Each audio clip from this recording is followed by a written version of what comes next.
Hi, my name is Mandy. I'm with Scott Leroy Marketing, and today's class is Opportunities Overview. And so on my screen that you see right here is the command sign-in screen. We're going to start from Jump Street today. I'm going to walk you all the way through. I'm going to tell you exactly what an opportunity is, and that is a current or potential transaction. We're also going to show you how you can track that potential transaction or current transaction all the way through from cultivating that with your contact all the way through to closing. We're going to show you the prep work that needs to be done in order to have successful opportunities move through the entire process, as well as how to create the opportunity, how to move it through your pipeline, your sales pipeline, and then also how to customize that pipeline to make sense for your business. And lastly, we're going to show you how to get your documents and your commission requests submitted to your market center so that you can get paid. Okay, I told you we'd cover a lot in this class, so just know that our archives from this class will be available on our YouTube channel on within 24 hours, 24 business hours. Let me put it that way. It's a Friday, so it'll be up there on a Monday. All our archives from our previous classes and our quick tech tips are available on our YouTube. So if you are watching right now back on an archive and you have a question, you can email us at support@scottleroymarketing.com. And if you're here with us live in class, you can drop your question in the chat, and I'll be sure to stay a couple of minutes after class to help you get those answered for as long as I have extra time. Okay. All right, so let's start with our sign-in screen here. This is your sign-in screen to Command. Command is agent.kw.com. That's the website you go to for Command. And you can come here, drop your username and your password onto the sign-in screen. Just know you have a little eyeball right here for your password, just in case you have any sign-in issues. You can always hit that eyeball. It'll show you your password, and you can put your cursor before and after just to make sure you don't have any extra spaces. That happens a lot if you're copying, pasting, and we get a lot of errors that way. People think they can't sign into Command, and it's actually just an extra space after the password. So just a little pro tip to start you off there. Go ahead and sign in to your Command. And again, we're going to go over prep work. So one of the things you want to make sure that is done before you jump into opportunities and creating opportunities is to make sure that your DocuSign is connected to your Command. So we're going to go right over here to your name on the top right. Let me zoom in just a little so you guys can see everything clearly. Over here on the top right, you'll see your name and your profile photo. If you give that a click, you'll have a drop-down menu open, and settings is what we're going to choose. Now, once you click settings, it will open your integrations page. This is where a lot of third-party platforms can actually connect to your command and work with it to actually make your system even more robust than it already is. So what we're looking for when this opens is your DocuSign connection. You want to make sure that your DocuSign is connected to your command. It does need to be a KW compatible DocuSign. That means that it was actually created through your command account. If you already have a pre-existing paid or free DocuSign account, chances are it's actually not going to be compatible with command. If you did your setup through Scott Leroy Marketing, we've already set you up with a DocuSign account. If you have any questions about whether your DocuSign account is compatible or not, definitely reach out to us. Send your command username and password along with your DocuSign username and password, and we can look at that for you and see if it is compatible. But as we scroll down here, we'll look at DocuSign. As you can see right here, this does not have an account connected at all yet. If this is what you see on your integrations page, you can actually connect account right here on the far right by clicking on the teal button. Make sure your name and your last name is how you would like it to be. And then your preferred email. If you were to hit send registration email, what this is going to do is send you a DocuSign invitation to that email address. It will help you create a DocuSign account underneath the email that you have given right here. If for some reason you get a red notification, it'll pop up and say there may be an existing account underneath this email account already. Chances are you may have already created one, or there's already a previous DocuSign account associated with that email address. And chances are it's not compatible, but again, reach out to us. We can take a look at it for you and help verify if it is compatible or not. If you already have a DocuSign account, you can always choose login here. Give that a click, put in the email address that's associated with that DocuSign account, and click login to DocuSign. If I were to do this, another screen would pop open and it would begin asking me for my password to DocuSign and ask me to verify to connect it to command. If it does that and it is successful, once I come back here, it will say connected, just like this above it says connected. It would show connected right here and show me a little blurb of the email address that that account is through. So if it is successful, way to go, you got it connected. If you have any issues, definitely let us know. Sometimes pop-up windows, depending on your settings for your browser, may or may not work. So if you run into any issues, you can look at your browser settings as well. Make sure you're allowing pop-up windows, and that should help resolve any further issue there as well. Okay. If you have any other questions about that, again, just reach out to us and we'll be happy to help you get that settled. All right. So I was using this account because it did not have a DocuSign linked. I'm going to jump into another window here, guys, and pull up my other command that we're actually going to be working in today. There we go. We're over in Scott's command demo account here. And so for right here, what we're looking at is the contacts tab. Over on the left-hand side, the second icon down, if you hover over that, it says contacts. If you're not familiar with the icons just yet, you can always click the red KW at the top. It'll pop out the name. So we're right where we are going to on our contacts tab. There we go. Oh, look, we've got some people waiting in the waiting room. Just a second. Let me let those in. There we go. And so now that we're in our contacts tab, this is the next portion of prep work before you jump into opportunities. You want to make sure you have contacts created for the people that you're going to create the opportunities for. There is another place, and I'll show you in just a little bit, where you can actually create the contact as you're creating the opportunity. However, it does make life a little bit easier if you go ahead and make sure that your contacts are here within your contact database. So as you can see, we already have some contacts listed. If you do not have them in here, you have options to the right to either add a contact individually, or you can import multiple contacts at a time. Again, we can assist you with that as well. Just let us know. We'll get your contacts in here for you. To add a single contact, I'm just going to click on that and show you what the window looks like. While it does ask for a ton of information, and you can even add more information, what you're really needing in an opportunity situation is that contact's name and a primary email address. Phone number makes it even better, but the two pieces of information we absolutely have to have in opportunities is your full name and the primary email address. Okay, so just make sure those two are filled in, and then you can create that contact right here. Okay, and so we already have our contacts. Let me minimize that over on the left-hand side. So I'm going to open my contact really quick. I just want to show you an alternative way to create an opportunity. What I did is click on the contact's name, lets me see the contact profile, and over on the right-hand side, you'll see the tab Opportunities. I can give that a click. This particular contact already has one opportunity sitting here and already going through the sales pipeline.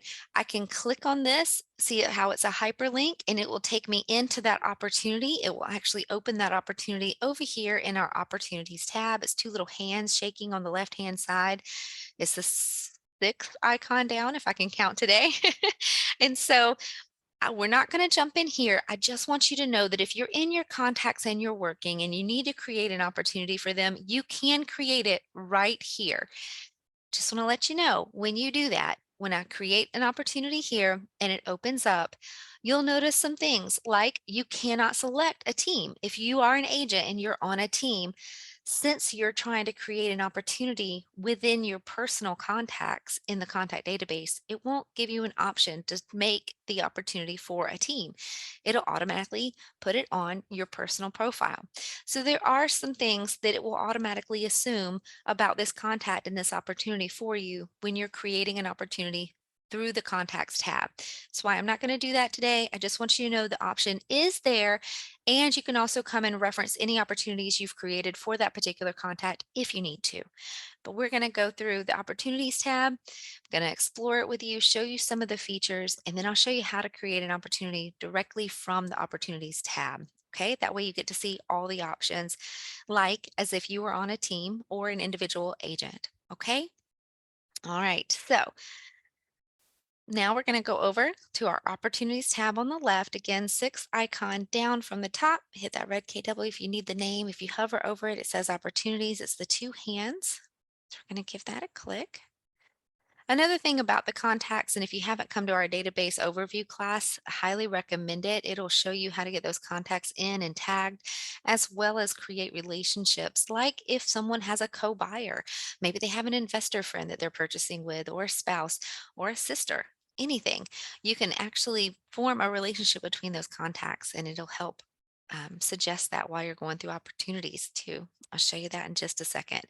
So right here underneath the opportunities tab, let's say instead of focusing on your contacts, you were actually working on your opportunities one day. And so you're already in this tab. You can create opportunities from this direct spot right over here on the right. We're going to jump into that in depth in just a minute. But first, I want to give you the grand overview of this opportunities tab. Just show you some things that are here. The very first thing that you may notice is there's tabs across the top. If you're on a team, you'll see the team name here, or maybe formally on a team. You'll also see your individual name here, and you can give that a click. Notice that it did adjust the numbers just a little bit. This is like your dashboard or your sales pipeline that we're looking at here, but it did change it for the individual agent instead of looking at the team one. Okay. You still have the option to create an opportunity no matter if you are on your individual or your team, and you can still make changes based on that. So it's not particularly important which tab you're on before you create the opportunity. I just want to show you what the view is back here. We're going to jump into in this in depth, the sales pipeline. So I'm just going to show you real quick what these tabs do back here, and we'll come back to your sales pipeline to get in depth. So all opportunities are also listed right here. An opportunity will actually, once it's closed, it will disappear off your sales pipeline after 30 days. But you can always come right here to all opportunities and search for it. It will always be right here. You can actually filter some, you can search, you can even search by address, opportunity, assignee, or even the contact that was in that opportunity, and always type their information here and search. Over to the right, you see your filter options. You can even choose between opportunities and maybe a smart view that you've created. If you're familiar again with the contacts tab, you know how you can filter certain ways. Like maybe you always want to see your listing opportunities first when you come into your all opportunities. Well, you can set those filters and then set a smart view so that you always see those first. Things like that. Over on the right, you can actually show up to 75 opportunities at a time and maneuver back and forth between those pages if you need to. Okay. And then over here to the right, you'll notice all discussions. This is a team feature. If you're on a team, you can create discussions between your team members about those particular opportunities. So let's travel back to our pipeline. Here we go. Here is the beautiful visual of your pipeline for listings, your buyers, and also leases. Over on the right, you'll notice opportunity. Again, create an opportunity. And also, if you see my mouse hovering over these, notice that some of these images are actually clickable. And I'm going to show you what that means. So here we have listings and the buyers and the leases, right, that we went over. And so you have actually 5 different phases for each one of those sales pipeline. There's cultivate, appointment, active, under contract, and closed. Those phases are not editable. They will be repeated for your listings and your buyers. It's a little different for leases. You'll notice it'll change to pending instead of under contract. But that is your sales pipeline within Command for your opportunities. Now, if I hover over the image, I can actually expand this out and see that one opportunity that is here in the cultivate phase for a listing. Notice the number 1 in the colored bubble. I also, it looks like I have one in appointment state, appointment phase, and also in the active phase as well. Even one down here under the buyers in the cultivate phase. So it'll show you how many you have for each one, which is actually excellent because at a glance, you can rapidly share with someone what is going on in your business, how many you have in active, how many you have under contract, how many you've just recently closed within the last 30 days. This is all the information you can gather and more from right here at a glance, which is pretty great. And then also underneath that, you'll see volume and average time. Now, the volume that is listed right there is going to be the price of those opportunities that are in that phase. So there's about 500,000 in volume sitting in the appointment phase, about 300,000 in volume sitting in the active phase. And then the average time, you'll notice that We actually, in the appointment phase, it's only 8.9 days. That's the average time an opportunity spends in that phase based on your particular business. So, obviously, we have a demo account. So, we have some opportunities that sit there for quite a long time. So, our average time is actually 266.8 days in the cultivate phase for listings. So, these numbers obviously will be a lot different from you. And the more that you actually use your opportunities, the more accurate those numbers will be in reflection of your business. So that's pretty neat there. And then also, you will see over on the right-hand side, GCI, potential and probable income. Potential income is a cumulative number for all the opportunities you have in that entire pipeline. So for your sales pipeline for listing, for your pipeline for your buyers, you will notice it has potential income over here to the right, and it will show that total number of potential income from those opportunities if they were to all get to closing. Beneath that is your probable income. This actually is adjusted based on each stage's probability to close. So let's say within the cultivate phase, I have a couple of opportunities sitting there that are just being watched. Maybe one is being nurtured, and maybe one's hot in different phases within that cultivate phase. And so, if that's the case, chances are, if they're just being watched, they have a lower probability of making it to the closing table than, say, an opportunity that's sitting in an under contract phase. So, I have a higher probability of getting it to closing if it's already under contract. Hope that's not too confusing. I'll jump into that more later, but this is actually an adjusted prediction of the income that will actually get to closing based on where your opportunities are right now in your pipeline. Okay, so it's adjusted commission based on each stage's probability to close. As we move further down this page, I want to show you the ratio on the left as well. With this ratio, it lets you know what your business is comprised of, what percentage is listings, what percentage is made up of buyers. And the more you work on your contacts and your opportunities, the more accurate this information will be in reflecting of your business. Over on the right, you'll notice an activities timeline, and this just shows you how active you've been throughout that month. So we're going to go back up. Now we're going to jump into this pipeline a little bit deeper here. I want to show you real quick what it looks like when I actually click on one of these phases. Again, this is your pipeline. It has 5 phases, but within those phases, you have additional stages. So I'm going to click that and show this to you. So as we're in here in the cultivate phase, I actually have some different stages within this. Like if I go over under contract, you'll notice we have the same 5 phases right here at the top, right? So these are the same things you were seeing in your sales pipeline. You'll have easy click buttons right here to navigate between those without having to go back to that main pipeline, okay? Main dashboard. But right here, I can see I have a stage for escrow, a stage for inspections, a stage for appraisal, stage for financing. I actually have different stages within these phases that I can move my opportunity between. So let's go ahead and create an opportunity.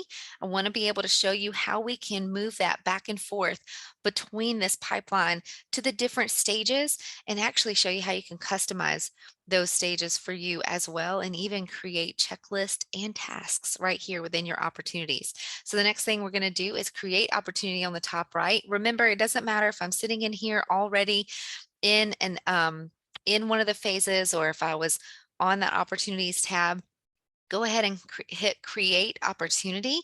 And on this, you'll notice at the top left, I have an opportunity to choose which market center I associate this with. If you are part of more than one market center, you will see options there. If you're not, it'll just be your one. And over to the right, depending on if you have a team or not, let me go back to the one that we have a team under. Just a second, let me find it. Um, There we go. All right. So over here on team, if you're on a team, you can choose from the drop down to make this a team opportunity. Or if you don't want to do that, you can actually choose to make it an individual individual opportunity. If you are a solo agent, it will automatically have you right here as the owner listed and you can't change it. That's a personal opportunity on your personal profile because you don't have a team profile. And over here to the left, you can choose opportunity type. Oh, let me add this too. If you by chance create an opportunity and let's say you put it on your personal command and have yourself as the owner, but you really were supposed to put it on your team or maybe your productivity coaching team, there's no way to change that once you create the opportunity. You will actually need to archive this opportunity and go and recreate the opportunity on the profile that you wanted it to be. Okay. There's no way to actually transfer them back and forth. So right here for an opportunity type, you can choose whether it's a listing, a buyer, landlord, or tenant. For today's purposes, we're going to choose listing and we need to choose the client as well. I want to show you here, if I go ahead and put my cursor here for client, no options come up. If I were back in my contacts tab creating the opportunity there, it would have auto-populated that contact's name because I'm in that contact. It would know immediately who the opportunity was for. But since we're coming from our opportunities tab here, creating this opportunity, no one auto-populates for client, but I can begin typing. And I know Bob, there he goes. Once you start typing, it will begin auto-populating contacts that match the information you're typing in. And Joe Bob is the guy that we're going to grab today as our client. And you'll notice my opportunity name auto-populated with his name and also added listing after it now that this is a listing opportunity type. So if I were to change this to buyer, it will automatically change it to say buyer afterwards as well. If it is a buyer, sometimes it's great to leave the opportunity name as the buyer name until you actually get a property that that buyer has put under contract. For a listing, it's a great idea to go ahead and name that opportunity the listing name. And so for today, let me go grab my listing. Here we go. So we're going to put our listing in right there. It doesn't have to be a full address. It can just be enough of the name so that I know which opportunity this is. And then for the co-seller, this is whoever that buyer may be using to purchase that property with, correct? So if I click on it, it automatically will show me the related contacts for this particular contact. Now, I've already created a relationship between Joe Bob and his wife, Sally. So I can choose Sally right here and it will auto-populate her information in the opportunity as well as the co-buyer. Or maybe in the future, it's going to be an investor that he's working with and has zero to do with his wife, things like that. So I just want to point this out because notice that Joe Bob and his co-buyer have a separate contact profile in the contacts page. Some people put in their contacts and they would put Joe Bob and Sally Sample under one contact in the contact profile over here on the contacts tab in command. So we recommend making sure each person has their own contact profile, especially if they have their own email accounts they want to communicate with and their own phone number they want to communicate with. We recommend keeping them separate. That way, whenever I come and create an opportunity for Joe Bob, his wife isn't always on it. Sometimes he'll be doing business with his business partner and not his wife, things like that. So this helps keep it nice and organized if you'll keep the contacts separate, even if they live in the same household. Okay. So for today, we're going to go ahead and grab Sally and add her as the co-seller on here. When you come down, you can add some custom tags as well to your opportunities. It just depends on how you like to organize your opportunities. If location is important to you, if you like to know whether it's a buyer or a seller, things like that, you can also add tags here for that. It really is whatever you would like to choose that. If you're in multiple states, things like that, maybe you like to know which opportunities are pulling from different areas or different states. For today, I'm just going to put, I want to know that that was my listing. If I ever want to come back and sort by opportunities by listings that I had. And then also for this particular one, let's say I want to know that it was a Colorado listing. So I'm going to go ahead and pull that because later on I may want to be able to filter my opportunities to see how many opportunities I had in those particular areas. Okay, so if you come on down, you have estimated close date. Well, you might not have that right now, but if you do, you can enter it. And then the same for time frame. Hopefully you have an estimated listing price, but maybe this is just somebody you've recently met at the park or whatever, and you haven't settled on a list price yet. So you may not have that. No worries. As you move through this opportunity, and actually at a later date, you can tie the listing, the actual MLS listing to this opportunity. It will override the information that you've put here and actually put the official listing price there. So no worries. And down here for the commission rate, notice the red asterisk. It does have that, so it is a required field. So we're just going to enter a figure there. And you do need to choose for your opportunity phase and also for your opportunity stage. Now remember, we have 5 phases for each sales pipeline. And then we also have a stage. So for this particular one, I just want to say that I'm cultivating this. We haven't had an appointment yet. These are your 3 options: cultivate, appointment, or active. Active means that's like you're already have signed documents. The MLS has already gotten the listing active. Appointment is you're having those listing appointments. You're doing the CMA for them. And then also cultivate is going to be more of you are nurturing. You're either watching or nurturing that contact. So I'm going to leave this in the cultivate phase. And over on the stage, when you're in cultivate, the defaults that you may see in your opportunities are going to be watch, nurture, and hot. So I'm going to say I'm watching this particular contact and opportunity. I have an opportunity here to possibly list that 220 via Linda Vis. And so I'm going to go ahead and click watch and create. Now, these phases and stages can be adjusted after you create the opportunity. So no worries there if it's not exactly what you want or you're not sure. Okay. So we're going to go ahead and hit create. There we go. And what it automatically does is it expands that opportunity. We're actually inside the opportunity right now. I'm going to go back right over here to the left real quick. I want to go back to our sales pipeline right here. And I want to get to that opportunity to show you how we navigated that. Okay. And so again, if you hover over any of the phases right here, you can expand and see the opportunities that are in those phases. We know we just created that opportunity and he is sitting right here as a listing in the cultivate phase. So I'm going to click that. That is great. I see some questions coming in the chat. We'll be sure to check those after class. Just keep them coming. That's awesome. All right, so we just clicked on our cultivate phase, and what you can see here are all the opportunities. It's actually made into a little opportunity card, and it'll show you the name of the opportunity. It'll show you who is assigned to it, or who the client is, excuse me, who the contact is, and then if there's an address associated with that.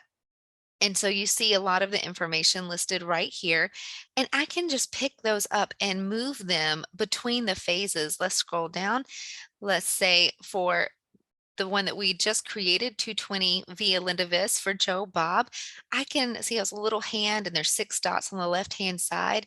Let's say I ended up having an appointment with him and I can go ahead and drop him into the next phase. I could just pick it up and hover right over appointment and drop it, and it would move it to that phase. Or maybe I just went ahead, took documents to that appointment with me, he signed them, we're active now, and I can actually move it right on over to that active phase. Now, please see how it stays grayed out up there.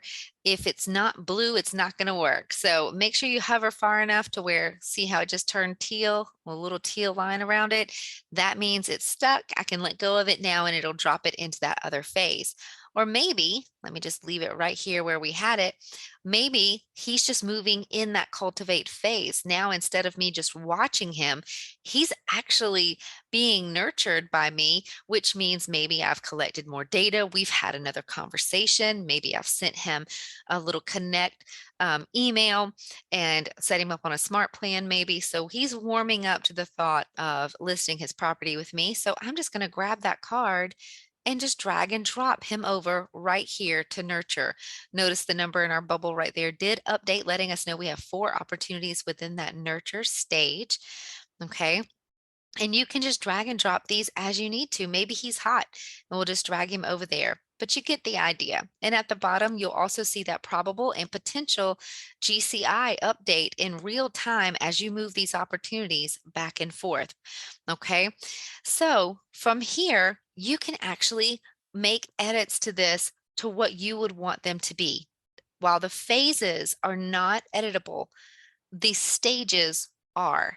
So let me go grab under contract because that's usually a little easier to explain. So under our under contract phase, we have different stages, like you go under escrow, you have inspections done, you have the appraisal, the financing, you get that letter that the financing is confirmed. So you can come in here and make these stages whatever they need to be based on your business that's particular to your area and your business the way you like to do it. So you can actually come up here to edit stages in the top right. Before I click on that, let me show you this too. See how these have a little teal square rectangle in the far right hand corner. It says 0 of 0. Let me click on one that actually has some numbers in it. Hopefully one of them does for us here. There we go. So this particular one, I just moved back to the cultivate phase, and our one that we created today, a hot one for Joe Bob, has 0 of 2, and it has a little checklist right there. Well, you can create checklist items for every single stage. If you know what you want to be done for each contact before they're moved to a different stage or phase, you can create a checklist right there. Say maybe it's get their email, get their phone number, send them an email, add them to a monthly neighborhood nurture, something like that. For listings, I think it's a brilliant idea to set them up with a saved search. That way, it's just like hot sheets on your MLS portal, but you do it through command and it will send them all the new listings that come on the market within a certain area that they want. So maybe they want to keep an eye on their neighborhood and see listings that would be competing against theirs. Well, I can set them up on a saved search before I move him to the next stage. Maybe I want to do that for every single opportunity that comes in into this particular phase. So I can make a checklist. I'm going to click this, make a checklist that would be assigned to every single opportunity. And you can come in here, check them off. As you complete them, it'll show you 1 of 2 was done. And over on the right, even see where you can set a due date. If I set a due date for the items that are on this checklist, it will create an opportunity task for me that would be over here on the left within your tasks opportunity, within your task tab in command, and you can actually see it in your tasks for things that you needed to get done by a certain day for that opportunity. Pretty genius. So you can come in here and even add one last minute, because all I did, let me show you again, all I did was click on this little teal box on that opportunity. So let's say I just know Joe Bob needs a little extra hand holding, and so I'm going to add that he needs a little extra TLC on his. So we're going to save that, and so now that is on his checklist for his opportunity. So I'll always be able to see that there and know if I've gone that extra mile for him and need to check that off. Okay. So from right here, I can just hit close. It changed that to 3 tasks, as you can see right there on my screen. But let's say you want to create these checklists from scratch. You're just getting started, or maybe you want to make some changes. You can come up here to edit stages on the far right. You will be able to see your stage name, the stages that are within this cultivate phase. And again, you can go back to any of your phases, the cultivate, the active, the appointment, the under contract, or the closed, and you can come in here and create stages for each one of those so that you'll know what you want to get accomplished within there. Okay, so each stage has checklist created for it over here on the right. You'll notice the probability as well. Remember, we were talking about the probability income. It pulls from the probability right here. These do have defaults automatically assigned to them, but you can adjust them. If you happen to find out, maybe we're in the appointment phase, and you're starting to notice that for every 1 appointment you go, out of every 10 appointments you go on, only 1 actually gets to closing, then you'll know you actually probably want to adjust that probability for your appointment phase. For the actual stage of the listing appointment, you actually probably want to put maybe just 10% probability that's going to get to closing, so that your probable income prediction will be more accurate based on your business. But it does have defaults here that you can use if you don't want to adjust these probabilities. That's just fine. You can change the order of your stages as well. Maybe we feel like hot comes after nurture. We're going to watch them, we're going to nurture them and then we're going to consider them a hot lead, right? And so you can change these around. You can even create custom ones. You can edit by clicking on the pencil on the far right side, or you can even delete them if you want to delete that particular stage as well. Okay. And so if I wanted to click on this and add these checklist items, I can just click right there on the checklist. It will open what I have currently, and I can add the items right here as well. Please know that if you have already created opportunities that are in different phases in your pipeline, that editing these checklists will not apply to existing opportunities. It doesn't want to mess you up. You don't want to add an item right here to a checklist and then it start adding them to all the different opportunities you might already have either enclosed or under contract. So just know that anything that is already existing will need to be manually adjusted, manually added to those checklists. But as I make changes right here within the edit stages, any future opportunities created will have these updated checklists on them and updated stage names. Okay, hopefully that makes sense. Let us know if you have any questions. Okay, so I'm going to back out. We're going to go back here. There we go. And I just want to show you right here on the card too. I don't think I jumped into this, but see the three dots on the top right. I can always click that and view details to jump in that opportunity, or I can archive this opportunity. Archiving the opportunity means that maybe you made a mistake on it and you actually need to just get rid of it. If you archived it, it goes into an archive in the back of your command settings and can be brought live again if you need it in the future. It also is not reflected in your metrics. So just know, like under your reports tab in command over here, and also on that main dashboard, when we're looking at your figures and your numbers, like the ratio, that archived opportunity will not reflect in those metrics. It's just like a mistake and you got to erase it. Okay. So just know that is there if you ever need to do it, and there is an undo to that if you need it. Okay, we'll go through some other options in the future about like if a deal fell through, things like that. I'll cover that in just a second. So let's go ahead and jump into this particular opportunity. I want to show you more of the details of walking this through the sales pipeline. Now that you know how you can move them through the different phases and the different stages right here, I want to actually open it. I just accidentally dropped it somewhere. Just a second. Go Mandy. Just a moment, guys. I might have to go back out and search for my little guy. I let go of it at the wrong spot.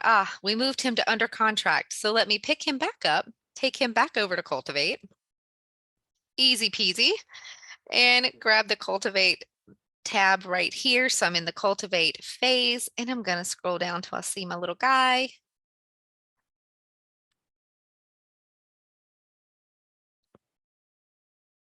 Well, just a second. Did it update? Just a second, guys. Sorry, this is me talking too much and didn't pay attention to where I dropped him. So we can always go back out, go to all opportunities. I can search by contact, and I'm looking for Mr. Joe Bob. Hit enter. Give it a second. There he is, 220 via Linda. For some reason it wasn't showing, but it is in that cultivate phase. So I can just click right here and we're going to jump into that opportunity. Now, this is the same view I would have seen if I were looking at those cards and you had actually clicked on the hyperlink in that card. It would have brought you right here. But I'm letting you learn through my trial and error. So if, in case you ever do that, now you know how to go find your little guy if you dropped the opportunity somewhere you didn't know where you dropped it. And so now that we're in here, the left-hand side, you'll notice is stuff that we've already entered or it's pulled from the contact. It already shows Joe, Bob, and Sally as the co-seller. Down below that are some key dates that it'll let you enter. Now it gives you more fields to fill out now that you've actually created the opportunity. Notice the little hidden pencil right here. You can actually click on that and edit any of these key dates that you would like to as you move through the opportunity. And over on the far right-hand side, these things will start auto-populating as well as we begin to complete portions of the opportunity. So just giving you a broad overview. And then right here at the top, you'll notice you have the tabs for details. You can see a seller profile as well. Give that there we go. And then you can also look at the marketing that is set up, even grab designs and things like that if you'd like to. We're not going to jump into that in too much depth today. We will jump into documents in just a moment, though, and this is where you add your documents and go into your DocuSign room. You have offers and commissions, notes, and you even have a timeline for this particular opportunity where you can see all the different things that we just did as I was dropping it all over the place within the sales pipeline. And so you can actually see that where we added the extra TLC to this person and gives you a timestamp, things like that.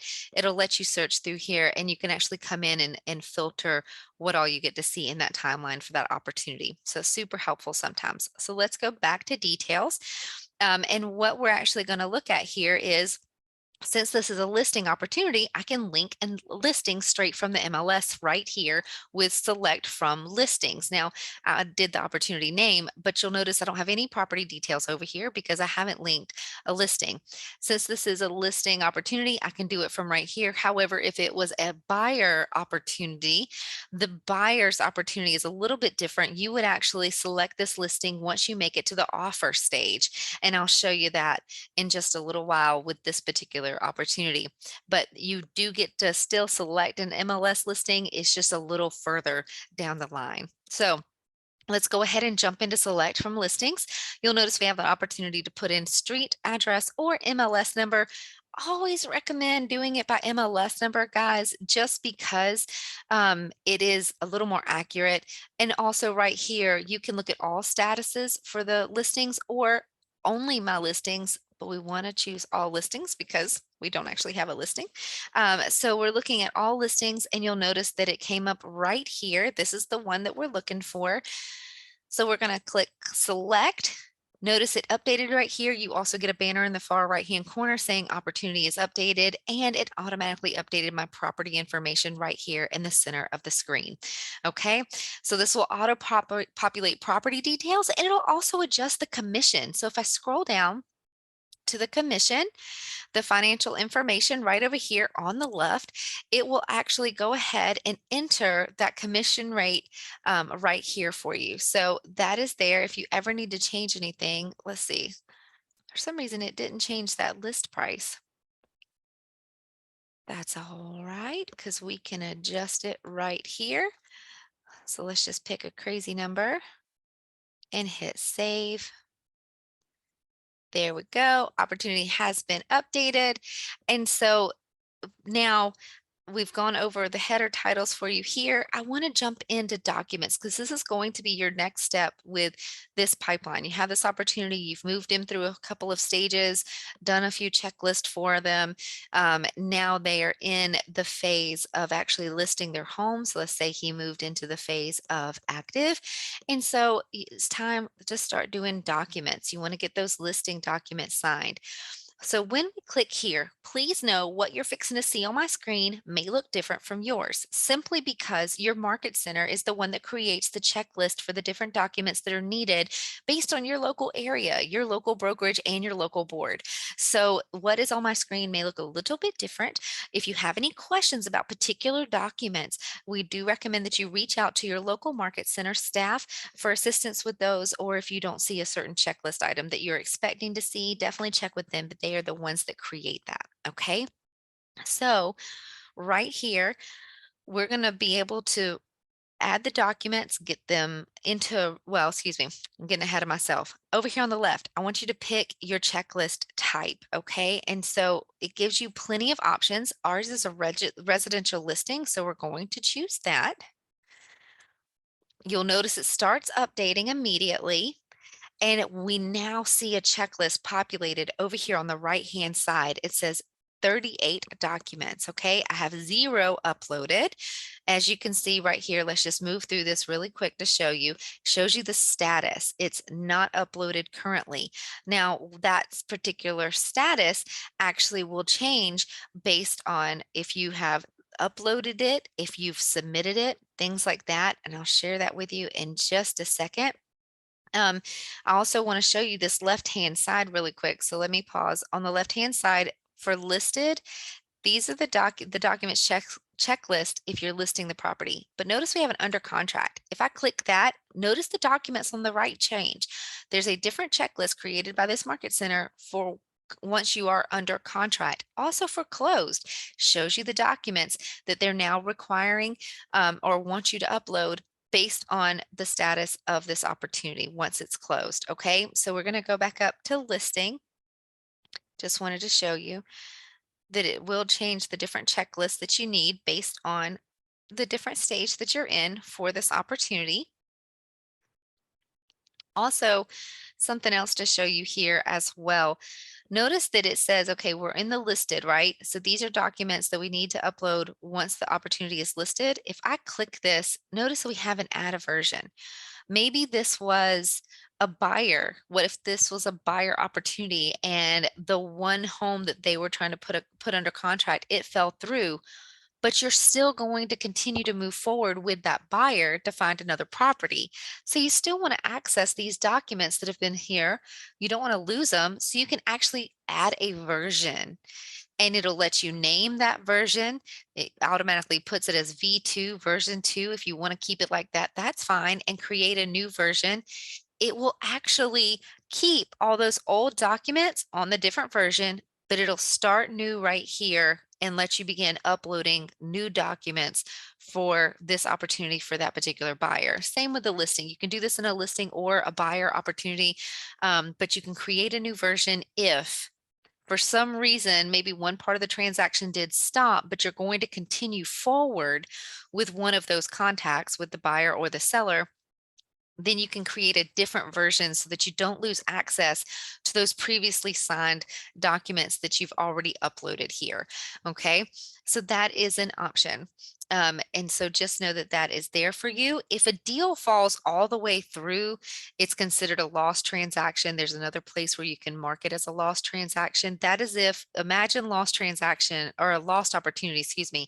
That's if you are no longer moving forward with that contact. You're no longer working with that buyer, period, or you're no longer working with that seller, period. That's a lost opportunity. That will be reflected in your metrics. And once that is marked as a loss, then it can't be brought back live or anything like that. You'd actually create a new opportunity after that point.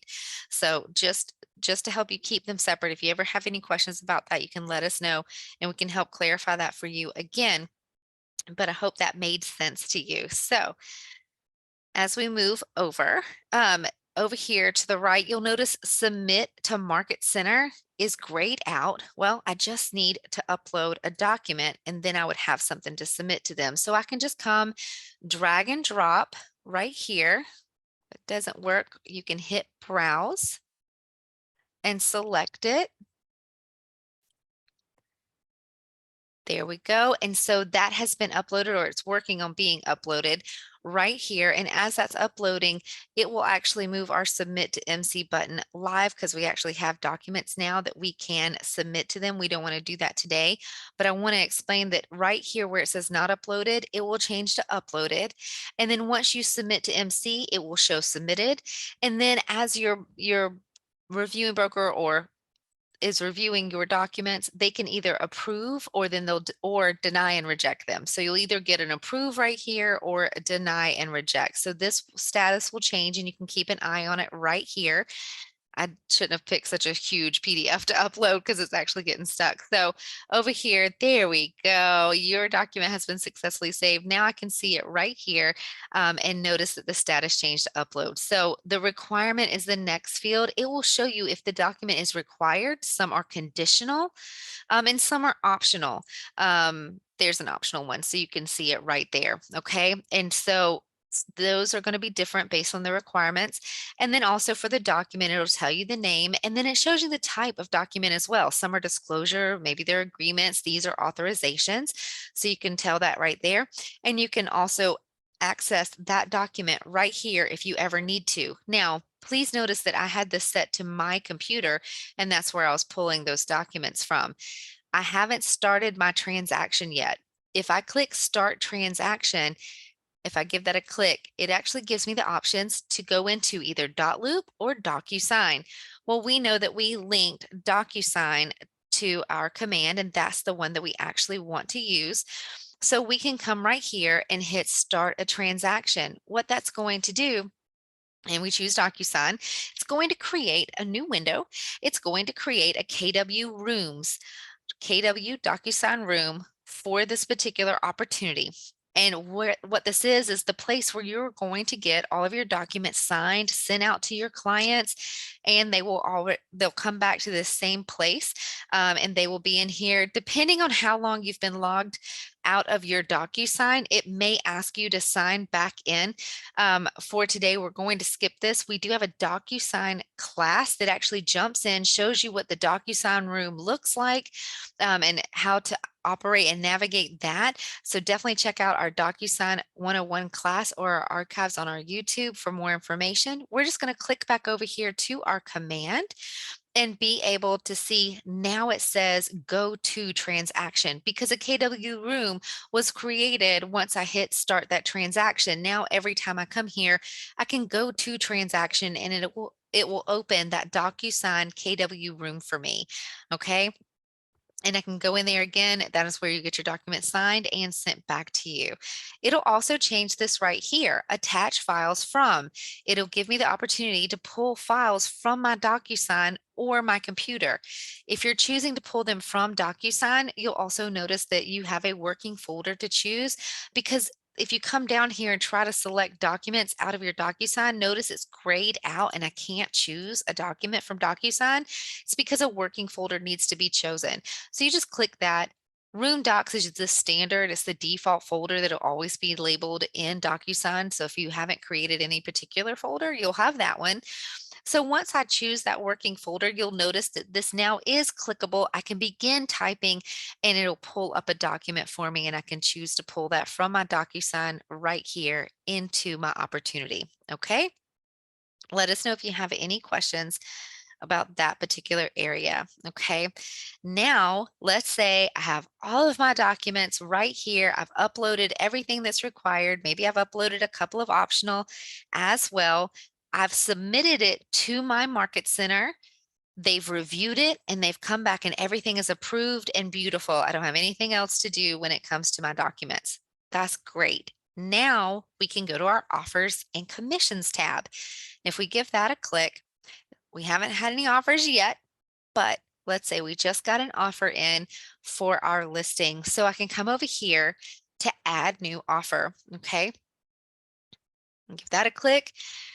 You can name this. Just know, what if you had more offers from the same buyer? We do recommend, like, we can say buyer Sam Smith right here, but it may be his initial offer. So you might want to change this if it's his second offer, third offer, whichever. Just keep that in mind when you're naming these offers. So we'll just hit create offer. And it opens up more fields. You'll see a little timeline right here that we're going to be moving through for this offer. It's offer details, the parties that are involved, the terms of it, and then you as the agent are going to have an analysis that you add to this, okay? And so over here on the left, you'll see you can change the version name. This is the offer details name that we just set, so you can make changes if you need to. You can change the offer date that was made and also the close date. It sets it for a 3-day closing. That is fantastic. We'll go with that. And so we're not going to make any changes, and we'll hit parties. And so here under parties, and if you guys can't hear me for any reason, definitely let me know in the chat if you're having any issues. I just got a little pop-up about it. So just let me know if you're having any audio issues. If it's on my end, I'll be sure to adjust that. So right here under parties, you'll notice the seller is already populated. It pulled from our opportunity details. It already has that information, and it also has Scott here as the seller representative. On the left-hand side, none of the information is filled out, but it does require a buyer name and at least the buyer agent's name. So we're just going to enter that real quick. The more information you have, that's great. You can fill it in if you would like. The more information that your seller has, maybe the better, if especially if you know they're pre-approved or they're pre-qualified. Sometimes people get a little iffy. They don't necessarily want the seller to know all the buyer's information, to have them talking and discussing. So use your discretion there. And we're just going to say buyer agent. Very creative name, right? And so we'll put that right there. And as long as this information is filled out to your liking and all the fields with the red asterisks are filled out, you can hit terms and go right here to the terms. We are running a few minutes over, guys. I apologize. I'm going to wrap this up very quickly. We are at the very end. And so right here, you can put the cash that they're going to be paying and then how much they're actually going to finance. You can put that in and it'll adjust that sales price for you. Fill in the appropriate information that you can put here. And once you're done filling in the numbers and how much they'll contribute to like settlement cost and things like that, you'll move over to the agent analysis. This is where you can add the pros and cons and also a summary. So for pros and cons, it could be the guy loved the hardwood floors, but maybe he's worried about the age of the hot water heater that's in the attic, right? And so you can put pros and cons here in a summary and click save. Once you've saved your offer, you can see the stats here. You'll be able to see the quick glance stats for however many offers you've created right here under the offers commissions tab. You can see that we have a 1 here.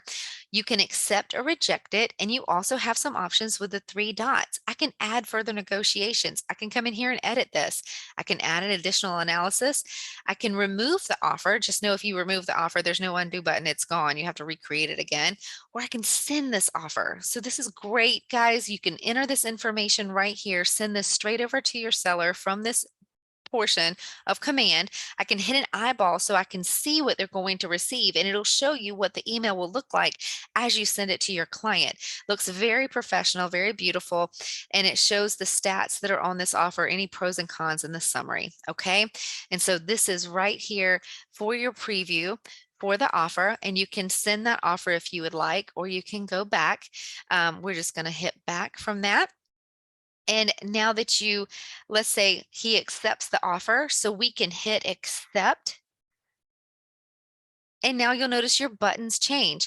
Now it actually says I can change the response if your client changes their mind, or I can manage this commission. Well, if I click on manage commission, this is where you're going to have more fields that you need to fill out to make sure you get paid. You'll notice that a contract date lights up red right here. So we need to get that adjusted. We can click edit that general information and edit that contract date right here. We'll just choose it from a calendar pop-up and hit save changes. That will make that red field go away and be correct. You'll also notice for payment, you can add another agent. If you're on a team, you can add another agent here. You can also add a co-broker if this was a referral to you from someone else, another agent. So you can add them right here. Also, as we go a little further down, you'll notice your numbers. You can edit agent payment right here and make sure, like maybe you want to give to KW Cares or Kids Can. Maybe you have a bold scholarship you want to pay into. You can adjust these numbers right here with this edit agent option. And once you're happy with that information, you don't have any red errors that are showing up, things like that, you can click submit and this will go to your MCA. If anything's wonky or weird, you can add a note right here as well to kind of over explain something that might not look correct to your MCA or may look weird compared to your other deals. So that is it, guys. Once you've submitted this to your MCA and gotten approval, you get paid at closing. You've completed your opportunity and can move it into that closed phase. So thank you for watching today. I apologize about running over a couple of minutes. Just let us know if you have any questions. You can email us at support at scottleroymarketing.com, and be sure to check the comment underneath this video as well. If you're here live with me, I just dropped it in the chat. This is a great article that shares even more information about opportunities and has tons of resources and links in it. So that will help you with anything else that you're looking for when it comes to opportunities, or you can reach out to us. Thanks for watching.